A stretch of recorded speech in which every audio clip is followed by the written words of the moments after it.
हम सब अपनी दिन भर की जिंदगी में कितनी ही बार मीटर शब्द का इस्तेमाल करते हैं। बाजार से कपड़ा खरीदना हो या किसी रास्ते की दूरी नापनी हो, ये हमारी जिंदगी का एक बहुत ही आम हिस्सा बन चुका है ना? पर कभी रुका और सोचा है कि 1 मीटर की लंबाई ठीक इतनी ही क्यों है? थोड़ी कम या ज्यादा क्यों नहीं? मतलब इसकी शुरुआत हुई कैसे? चलिए आज इसी दिलचस्प सवाल की तह तक चलते हैं। तो इसके लिए हमें जरा इतिहास में पीछे चलना होगा। बात है 18वीं सदी के आखिर की। एक ऐसा वक्त जब किसी भी चीज को नापने का कोई एक स्टैंडर्ड तरीका था ही नहीं। उस जमाने में नापने का तरीका बड़ा ही अजीब था। सब कुछ उस इलाके के राजा पर निर्भर करता था। जी हाँ, उनके शरीर के अंगों पर। मतलब राजा के हाथ की लंबाई या उनके पैर का साइज, वही पैमाना होता था। और यहीं से असली दिक्कत शुरू होती थी। अब जाहिर है हर राजा का साइज तो अलग अलग होगा। तो सोचिए, एक शहर में एक हाथ कपड़ा लिया और दूसरे शहर में जाकर देखा तो वो छोटा या बड़ा निकला। व्यापार में तो मतलब गजब की कंफ्यूजन थी। व्यापारियों को भारी नुकसान होता था और आए दिन झगड़े होते रहते थे। तो इस रोज रोज की उलझन और व्यापार में आ रही रुकावटों को हमेशा के लिए खत्म करने का बीड़ा उठाया फ्रांस ने। उन्होंने एक बहुत ही ऐतिहासिक, कह सकते हैं कि एक क्रांतिकारी कदम उठाया। तो हुआ ये कि 7 अप्रैल 1795 को फ्रांस ने एक कानून पास कर दिया कि अब से मीटर ही ऑफिशियल यूनिट होगी। लेकिन सबसे बड़ा सवाल तो अब आया था, आखिर 1 मीटर कितना लंबा हो? ऐसा क्या हो जो हर जगह हर किसी के लिए बिल्कुल एक जैसा रहे? इस एक सवाल का जवाब ढूंढने में पता है कितना वक्त लगा? पूरे 7 साल। एक लंबा और बहुत मुश्किल सर्वे चला। और यहीं एक कमाल का एक जीनियस आइडिया सामने आया।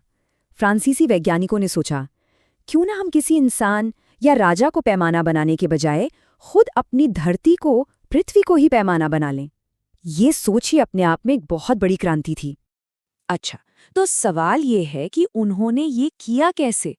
इसके पीछे एक पूरी साइंटिफिक प्रोसेस थी जिससे मीटर को उसकी एकदम सटीक लंबाई दी गई। सुनने में बहुत आसान और कमाल का आइडिया था। वैज्ञानिकों ने क्या किया, उन्होंने नॉर्थ पोल से लेकर इक्वेटर यानी भूमध्य रेखा तक की दूरी को नापा। फिर इस बहुत बहुत बड़ी दूरी को ठीक 1 करोड़ बराबर हिस्सों में डिवाइड कर दिया। और बस उन 1 करोड़ हिस्सों में से हर एक हिस्से को नाम दिया गया 1 मीटर। तो असल में 1 मीटर क्या है? ये हमारी पृथ्वी के नॉर्थ पोल से इक्वेटर तक की दूरी का ठीक 1 करोड़वां हिस्सा है ना कमाल? इस एक कदम ने माप की इकाई को हमेशा के लिए साइंस और नेचर से जोड़ दिया। ठीक है, तो मीटर की परिभाषा तो तय हो गई, लेकिन अब अगला बड़ा चैलेंज था इस नए आइडिया को आम लोगों तक कैसे पहुंचाया जाए। मतलब एक नई सिस्टम तो बन गई, पर लोगों को इसे समझाना, उनकी आदत में डालना, ये कोई आसान काम नहीं था। और इसके लिए भी एक बड़ा ही क्रिएटिव सोल्यूशन निकाला गया। पेरिस की जो भी जरूरी पब्लिक बिल्डिंग्स थी ना, उन पे संगमरमर के ठीक 1 मीटर लंबे स्लैब लगा दिए गए। आइडिया ये था कि कोई भी आए, अपनी चीजें वहां नाप कर देखे, मीटर की लंबाई को समझे और उसकी प्रैक्टिस करे। ये पब्लिक एजुकेशन का एक बेहतरीन तरीका था, है ना?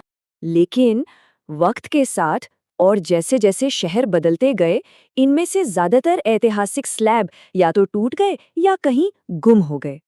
पर अच्छी बात यह है कि इतिहास के ये निशान पूरी तरह मिटे नहीं। आज भी पेरिस की सड़कों पर 2 ओरिजिनल मार्बल स्लैब्स सुरक्षित हैं। ये पत्थर हमें सीधे इतिहास के उस क्रांतिकारी पल से जोड़ते हैं। और असल में पूरी कहानी का मतलब यहीं छिपा है। ये सिर्फ पत्थर के टुकड़े नहीं हैं, ये हमें उस दौर की याद दिलाते हैं जब दुनिया ने सारी कन्फ्यूजन और भेदभाव को पीछे छोड़कर साइंस और बराबरी के आधार पर खुद को नापना सीखा था। तो आखिर में एक सवाल के साथ इस कहानी को खत्म करते हैं। सोचिए जरा, जब दुनिया ने कन्फ्यूजन को छोड़कर एक स्टैंडर्ड तरीका अपना लिया, तो इससे साइंस और सोसाइटी के लिए तरक्की के और कौन-कौन से नए दरवाजे खुल गए होंगे?